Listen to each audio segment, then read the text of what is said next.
prune this vine. First thing we want to do is find our renewal spurs that were left last year. Right hand side we have one here. You've got bud 1 and probably bud 0 taken, or 1 and 2 actually, I think. We are. On the left hand side you've got your renewal spur here. The bottom bud has fired really strong and healthy. The top one has not, it's failed. You can see it's a small tiny cane coming from it. So we'll start with the right hand side. That's easy enough. We want to commit to our renewal spur. This year we've got bud 1 pointing up, bud 2 pointing down, and then bud 3 pointing up. So I'm going to take bud 2 and 3. That resets our orientation. Bud 2's down and towards the fruiting wire, back in line with the fruiting wire, so that is perfect. And then I need to take a fruiting cane from this side. The spur position was healthy, so I've got a healthy pencil thickness cane up here. I'm going to keep that one for our fruiting cane. On the left hand side we have a renewal spur that has failed.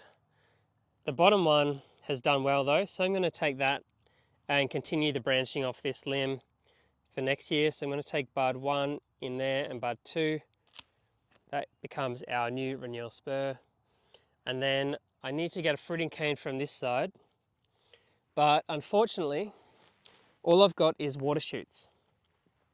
Now I don't like wrapping down water shoots because they historically have been deemed to be less fruitful. Now if you are concerned about getting 0 fruit from that arm, then wrap down a water shoot.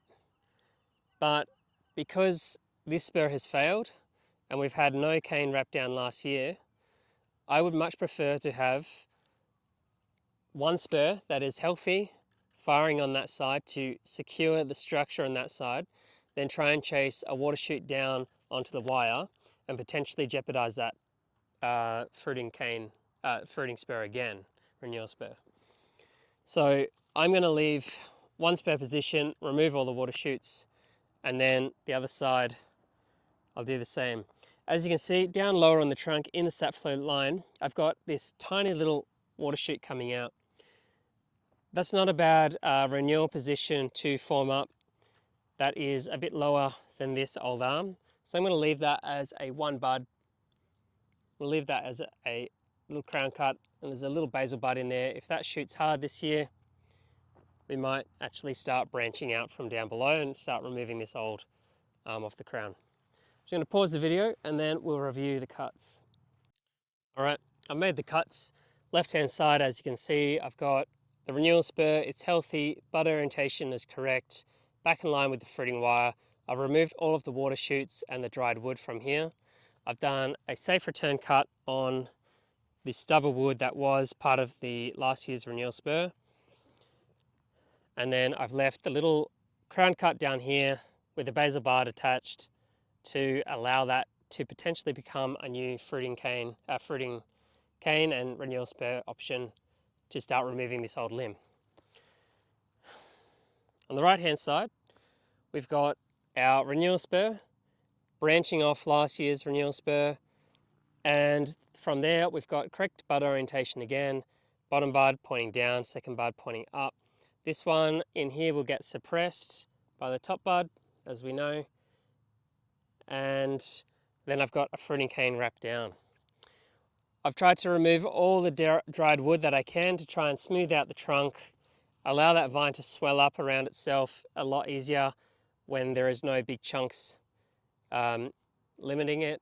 And I've also tried to take out a bit of dead wood in here, but secateurs are a little bit too small to get around that, so I might need something bigger.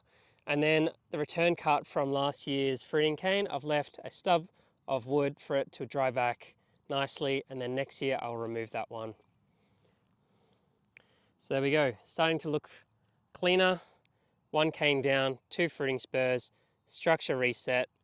Hopefully we'll have a better chance next year getting a fruiting cane off this side. Meanwhile, we're focusing on this side. We've got buds down for fruit and the vine's looking a lot better.